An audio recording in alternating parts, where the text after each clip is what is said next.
நான் அதை சொல்ல வேணாம்னு தான் நினச்சேன். ஆதாரம்னு கேட்குறாங்க. உண்மையிலேயே என் டேபிள் இருக்கு. அத்தனையும் ப்ரூஃபோடு ஓப்பன் பண்ண வச்சிடாதீங்க. எப்போ ஓப்பன் பண்ணணுமோ அப்போ கரெக்டா எல்லாமே ஓப்பன் ஆகும். இது நம்ம லிஸ்ட்லயே. மாண்புமிகு பேரவைத் தலைவர் அவர்களே, மக்கள் கிட்ட எப்போ பேசணும், என்ன பேசணும், எப்படி பேசணும் எல்லாம் பேசிட்டு தான் அன்பா ஆசையா எங்க எல்லாரையும் முன்னாடி உட்கார வச்சிருக்காங்க.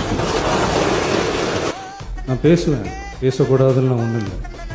இடைத்தேர்தலையாவது சில பேருக்கு நல்லது நடக்கணும்ல.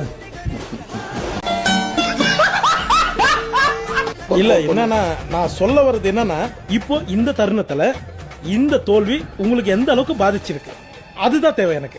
அதுக்காக நீங்க அழுவ கூடாது. அதெல்லாம் ஒண்ணும் இல்ல இல்ல சார். நீங்க அழுவுறீங்க. இல்ல சார், இல்ல கண்ணு கலங்குது. அழுவல சார். இல்ல வந்துடுச்சு.